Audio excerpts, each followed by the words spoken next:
अल्हम्दुलिल्लाह अल्हम्दुलिल्लाहि नहमदुहु व नुसल्ली अला रसूलिल करीम अम्मा बाद अऊज़ु बिल्लाहि मिनश शैतानिर रजीम बिस्मिल्लाहिर रहमानिर रहीम क़ाल रब्बी इश्रह ली सदरी व यस्सिर ली अमरी वहलुल उक़दतम मिन लिसानी यफ़क़हू क़ौली रब्बी यस्सिर व ला तुअस्सिर व तम्मिम बिल खैर व बिका नस्तईनु या फ़त्ताहु रब्बी ज़िदनी इल्मा रब्बी ज़िदनी इल्मा रब्बी ज़िदनी इल्मा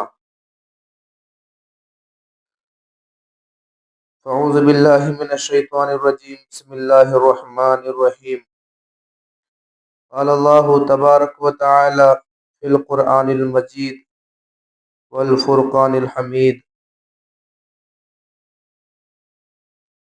वला तुस्रिफ़ू इन्नहु ला युहिब्बुल मुस्रिफ़ीन सदक़ल्लाहुल अज़ीम अल्लाहुम्मा सल्लि अला सय्यिदिना मुहम्मद व अला आलि सय्यिदिना मुहम्मद व बारिक वसल्लिम। भाइयों बुजुर्गों दोस्तों, अल्लाह रब्बुल इज़्ज़त ने कुरान पाक में इरशाद फरमाया है सूरह इनाम में कि ए लोगों, शादियों में इसराफ से, ढोल ताशे से, लाइटिंग करने से और बेजा खर्च करने से, डीजे लगाकर फजूल खर्ची करने से बच जाओ, क्योंकि अल्लाह ताला इसे नापसंद करते हैं। अल्लाह ने कुरान में ये हुक्म दिया है कि हम मुसलमान फजूल खर्ची से बचें। फजूल खर्ची क्या है, फजूल खर्ची किसे कहते हैं, आज जो है हम सब इस बात को जानते हैं। फजूल खर्ची को हम सब जानते हैं, लेकिन आज आप देखेंगे तो खुसूसन फजूल खर्ची तो हर जगह हो ही रही है, लेकिन अगर हम देखेंगे तो खुसूसन शादियों में फजूल खर्ची की कोई इंतहा नहीं है। शादियों में अक्सर जिन चीज़ों की ज़रूरत नहीं होती, जिन चीज़ों की ज़रूरत नहीं है, जिन चीज़ों के ज़रिए से पैसा फजूल खर्च होता है, उन कामों के ऊपर, ऐसे चीज़ों के ऊपर जो है हमारा पैसा बहुत ज़्यादा ज़ाया हो जाता है। जैसा कि आप देखते हैं, अगर किसी घर में शादी है तो उस घर को पूरा लाइटिंग करके सजाया जाता है। इससे फ़ायदा कुछ भी नहीं है कि भाई इसके ज़रिए से पेट भरेगा, इसके ज़रिए से जो है कुछ नफ़ा होगा, ऐसा कुछ भी नहीं है। लेकिन सिर्फ जो है शौक के लिए, मैं पैसे वाला हूँ, मैं मालदार हूँ, मेरी बच्ची की शादी है, मेरे बच्चे की शादी है, बस ये दिखाने के लिए फजूल खर्ची के तौर पर घर को सजाया जाता है। अल्लाह ने कुरान में सराहतन कहा है कि फजूल खर्ची से बचो। अब हर जगह जो है आप देखेंगे, हर जगह फजूल खर्ची होती हुई नजर आती है, खुसूसन शादियों के मौके पर लाइटिंग के नाम पर, या जो है डीजे और गाने बजाने पर हजारों रुपये खर्च करके मेहंदी, हल्दी और शादी और वलीमा 3 से 4 दिन तक वो डीजे लगाकर नाचना, बैंजो लगाकर नाचना, ये तो शरीयत में सराहतन मना है, ये हराम चीजें हैं। और निकाह, हुजूर सल्लल्लाहु अलैहि वसल्लम ने इरशाद फरमाया कि निकाह एक इबादत है, और इबादत को इबादत गाहों में, अच्छी जगहों पर, साफ सुथरे जगहों पर, जहां पर साइलेंट हो, सुकून का माहौल हो, ऐसी जगह इबादत की जाती है। निकाह इबादत है, अगर हम उसे इबादत समझकर करेंगे तो उसके अनवारात और उसके बरकत जो है वो दुल्हा दुल्हन के ऊपर पड़ेंगे। अगर हमने निकाह में खुराफात जिंदा किए, रस्म रिवाज को हमने आम किया, फजूल खर्ची हमने की, बेपर्दगी की, तो इसके जरिए से जो है उसका असर जो है दुल्हा और दुल्हन के ऊपर पड़ेगा। पीर साहब, पीर जुल्फकार साहब नक्शबंदी दामद बरकातुहू जो पड़ोस मुल्क के हैं और इस दुनिया में सबसे बड़े बुजुर्ग हैं, फरमाते हैं, एक वाकया उन्होंने किताब में लिखा है। एक एक एक आदमी बड़ा मालदार था, बहुत मालदार था। उसने करोड़ों रुपये खर्च करके अपनी बच्ची की शादी की। उस मुल्क का वाकया, शादी होने के बाद 2-4 महीने नहीं हुआ था, दोनों मियाँ बीवी में नहीं बनी, अनबन हुई।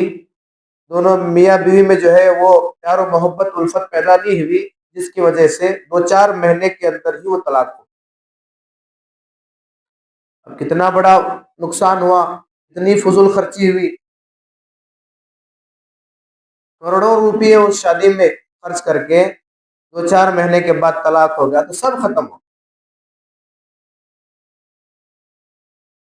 और दोस्तों बुजुर्गों, आप देख सकते हैं कि ऐसे निकाहों में जहां पर फजूल खर्ची होती हो, दिखावे के लिए सिर्फ कि फला फला साहब जो है उन्होंने ऐसा स्टेज मारे थे, ऐसा मंडप मारे थे, उन्होंने ऐसी शादी की थी, उन्होंने ऐसा निकाह किया था, उन्होंने ये खाना बनाया था, उन्होंने इतने लोगों को दावत दी थी, उन्होंने ऐसे ऐसे शादी के रुके यानी कार्ड बनाए थे। तो अब ये जो कंपटीशन का जमाना चल रहा है, तो मैं भी ये सोचता हूँ कि मैं अपनी बच्ची का, अपने बच्चे का निकाह भी उससे भी अच्छे अंदाज में कर। इसमें ये नहीं देखा जा रहा कि कितना फजूल खर्ची हो रही है। इसके जरिए से एक एक एक मालदार के घर में जो एक शादी होती है, उस एक शादी में कई शादियां हो सकते हैं, गरीबों की कई शादियां हो सकती हैं। परसों हैदराबाद में एक निकाह हुआ, बहुत मालदार, हैदराबाद के बड़े बड़े मालदारों में उनका नाम शुमार, लेकिन अपने बेटे का निकाह जो है उन्होंने मस्जिद में किया और खजूर और छुआरे के जरिए से निकाह मुकम्मल कर।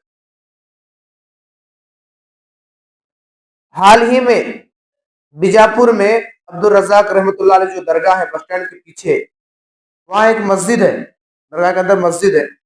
उस मस्जिद में एक निकाह हुआ, वो भी बड़े मालदार लोग, लेकिन अपने बच्चे का निकाह मस्जिद में, कोई खाना नहीं, कोई पीना नहीं, कुछ भी नहीं, बल्कि सिर्फ जो है जो शरीयत में जो सुन्नत तरीके में इस तरह शादी की जाती है उस तरीके से शादी किए, बड़े मालदार होने के बावजूद खजूर के ऊपर जो निकाह हुआ। अल्लाह के रसूल सल्लल्लाहु अलैहि वसल्लम ने इरशाद फरमाया है, हदीस का मफहूम है कि जब हम निकाह को आसान करेंगे तो जिना मुश्किल हो जाएगा। लेकिन आज उसके बरक्स अगर देखेंगे तो उल्टा हो गया। आज निकाह, एक गरीब बच्ची का बाप अगर निकाह करना चाहता है तो उसे कम से कम 5 से 6 लाख रुपए काम ही नहीं।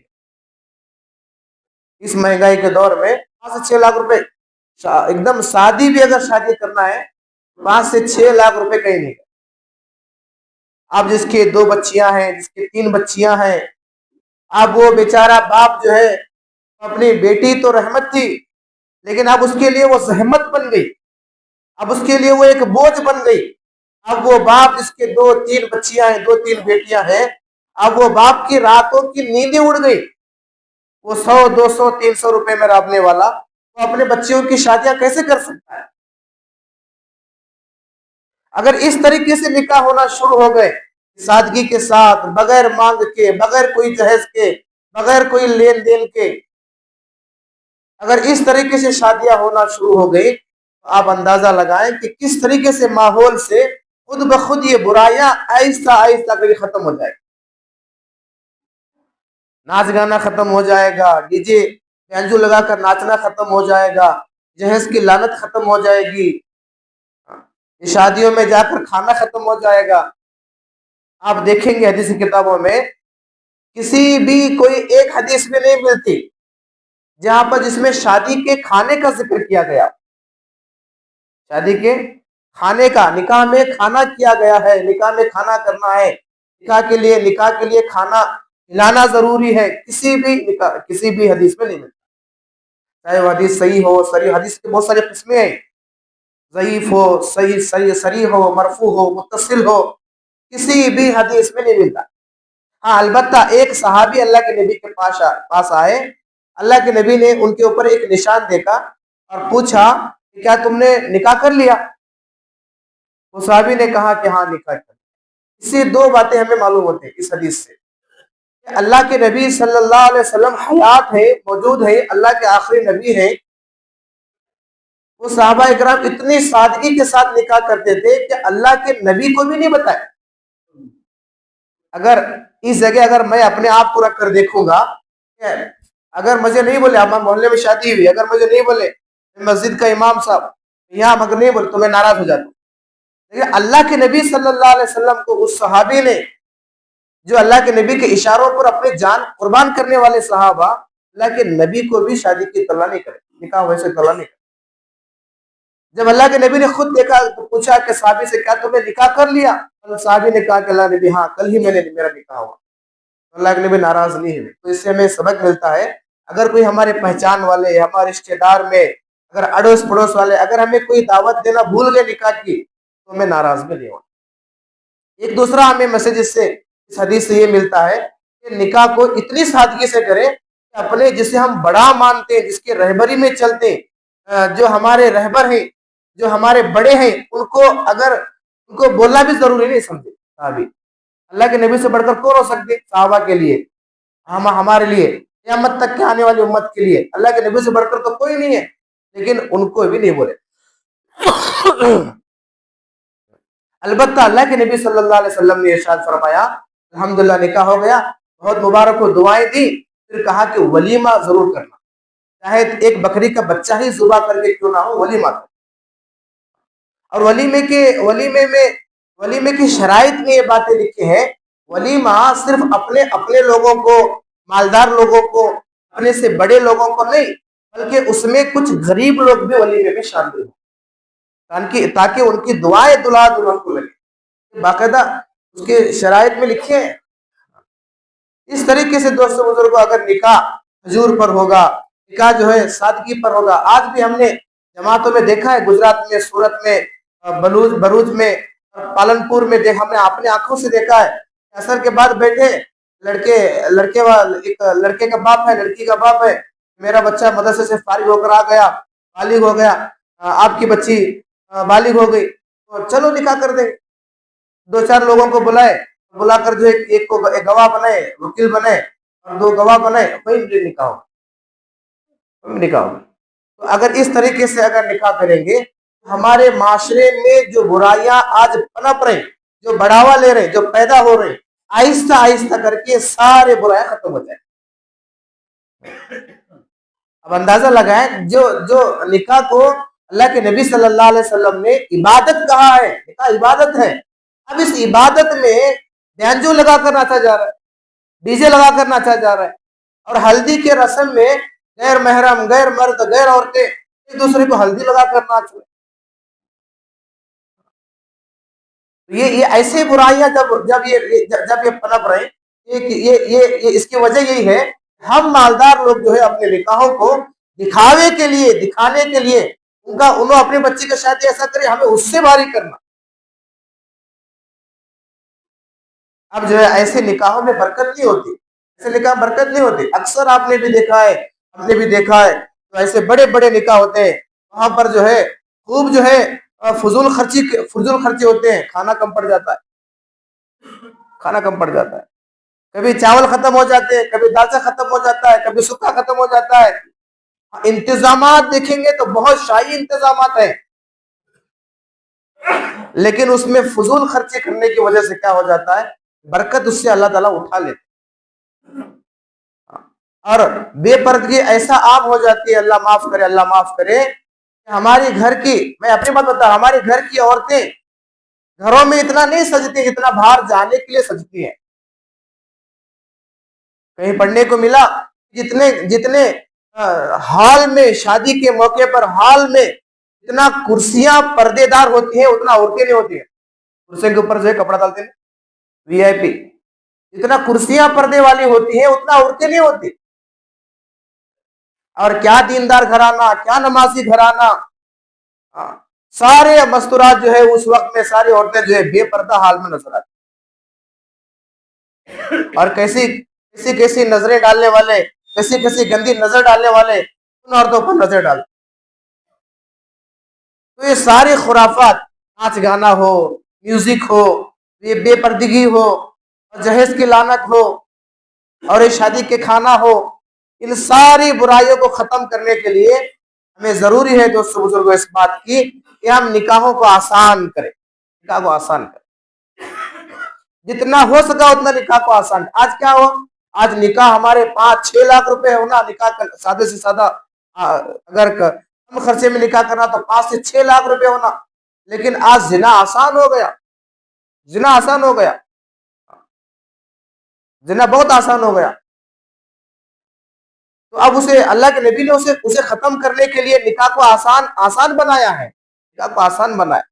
लेकिन आज हमारे निकाह मुश्किल हो गए। तो इसके लिए दोस्तों बुजुर्गों, इसके लिए हम सब मिलकर फिक्र करनी है, हम सब मिलकर के हम इरादा इस बात का करें कि हम अपने बच्चों का, हम अपने बच्चियों का जितना हो सके उतना आसानी के साथ, सादगी के साथ, आफियत के साथ, कि बच्ची वालों के ऊपर कोई बोझ ना पड़े, लड़की वालों के ऊपर कोई वजन ना पड़े।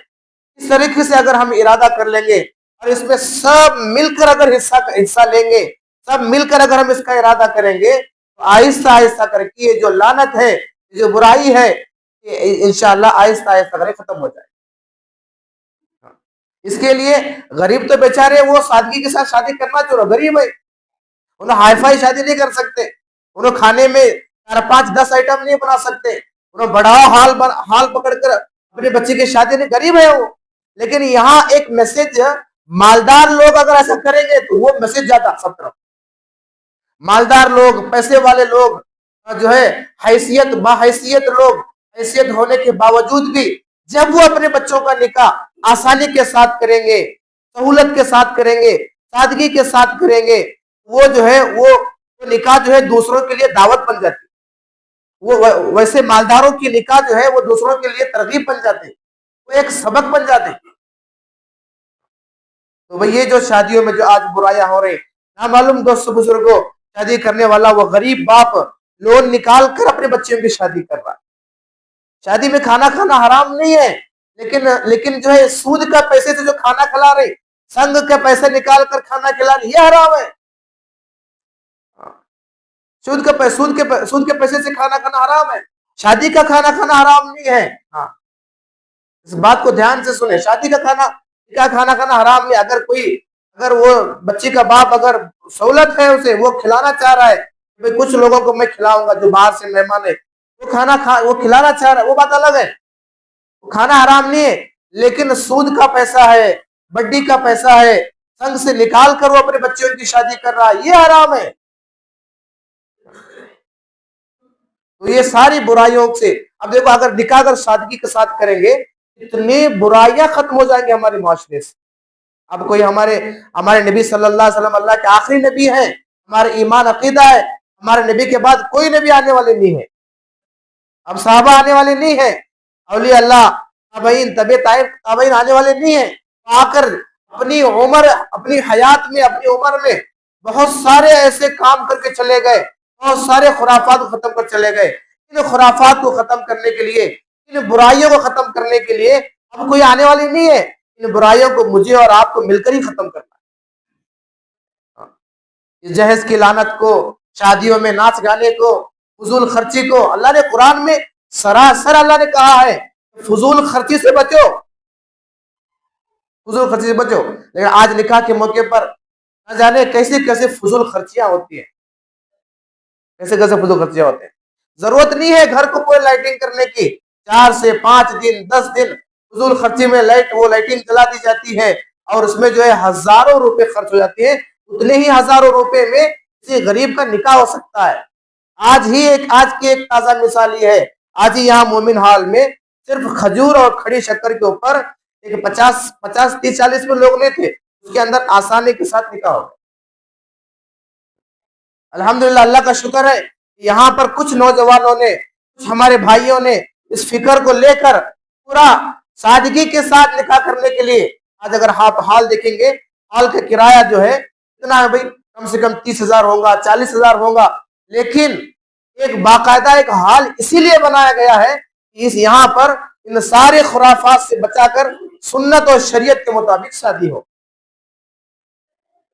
यहाँ कुर्सी पे मंबर पर बैठकर बयान करने से असर नहीं हो रहा, बाकायदा प्रैक्टिकली तौर पर यह बताया जा रहा है अगर इस तरीके से अगर करेंगे कि हाल भी फ्री, वहां के लाइट का बिल नहीं, पानी का बिल नहीं, कुछ भी नहीं, बस शादी शादी शादी जो है सादगी के साथ हो जाए, इसके लिए हाल भी पूरा फ्री। और पर्दे का एहतमाम अगर देखेंगे, अच्छे अच्छे बड़े बड़े हॉलों में जहां पर जो है औरतों का सेक्शन अलग है, मर्दों का अलग है, लेकिन किसी ना किसी एतबार से बेपर्दगी होती ही होती है। लेकिन यहाँ बाकायदा हमारे इस शहर इंडी में, इस सरजमीन पर यहाँ के कुछ नौजवानों की फिक्र से ऐसा हाल बना हुआ है कि ना औरत मर्दों का चेहरा देख सकती है, ना मर्द औरतों का चेहरा देख सकते, बिल्कुल अलग। और किसी हाल में आपने भी देखा है, मैंने भी देखा है, किसी हाल में नमाज पढ़ने के लिए कोई रूम और इंतजाम नहीं होता। अल्हम्दुलिल्लाह यहाँ हमारे शहर इंडी में एक छोटा ही सही एक हाल, सिर्फ इस नियत से कि सारी खुराफातें खत्म हो जाएं और सुन्नत और शरीयत पर शादियां हो, निकाह हो, इसके लिए हाल बनाया गया है जहां पर मस्तूरात के लिए नमाज पढ़ने का इंतजाम। बहुत सारी मस्तूरात, अक्सर दीनदार घराने की मस्तूरात ऐसे मौकों पर फंक्शनों में जाने के बाद जो है तो नमाज नहीं होती, उनकी इंतजाम नहीं होता, बेचारे पढ़ना चाहते थे, अंदर से तड़पते रहते, नमाज नहीं रहती, पाबंद है कई सालों के, लेकिन मौका जगह माहौल ऐसा नहीं रहता जिसकी वजह से नमाज नहीं पढ़ सकते। लेकिन अल्हम्दुलिल्लाह यहाँ पर जो है वो नमाज का भी इंतजाम किया है। और जहां पर जो है सुन्नत के खिलाफ शादियों में खाना खिलाया जाता है टेबल पर बिठाकर, हदीस का एक मफहूम है, हदीस में आता है कि कयामत की अलामतों में से एक अलामत है दस्तरखान हमारे गर्दन के बराबर, हमारे गले के बराबर आ जाएंगे। आज शादियों में देखते हैं टेबल क्या है, ये डाइनिंग टेबल, ये सब जो है वो कयामत की अलामतों में से अलामत है। लेकिन इसे कोई नहीं बता रहा, लेकिन इसे कोई नहीं बोल रहा। और चप्पल पहनकर खा रहे, यहूदियों का तरीका है जूते पहन कर खाना। वो खाना भी सुन्नत है, सुन्नत भी इबादत है। अगर हमें से चप्पल पहनकर खाएंगे तो कैसी इबादत हुई। और यहाँ पर जो यहाँ पर शहर इंडी जो हाल बनाया गया है, सिर्फ और सिर्फ सुन्नत और शरीयत के तौर पर निकाह हो, वहां पर खाने का इंतजाम भी बैठ कर है। हाँ, अगर कोई माजूर है, घुटनों में तकलीफ है, कमर में तकलीफ है, नीचे बैठकर सुन्नत तरीके पर नहीं खा सकते, उनके लिए 2-4 कुर्सियां भी है। इतनी सहूलत होने के बावजूद भी दोस्तों, आखिरी बात बताकर बात खत्म करता हूं, इतनी सहूलत होने के बावजूद भी अगर हमने निकाह को आसान नहीं किया तो कयामत के लिए अल्लाह हमसे पूछेंगे, कयामत अल्लाह हमसे पूछेंगे। वलीमा जितना चाहे बड़ा खिला सकते हैं, जितना चाहे बड़ा कर सकते हैं, पूरे गांव को, पूरे शहर को दावत दे सकते हैं, लेकिन निकाह के लिए ऐसा नहीं है। क्योंकि निकाह सुन्नत तरीके पर हो, शरीयत के तरीके पर हो, सादगी के साथ हो। तो आज जो है हम सब ज्यादा इस बात का करें कि इंशाअल्लाह हम भी जो है अपने बच्चों का निकाह, जो है हमारा निकाह जो भी है, आसानी के साथ, सादगी के साथ करेंगे इंशाअल्लाह। अल्लाह हम सबको अमल की तौफीक अता फरमाए।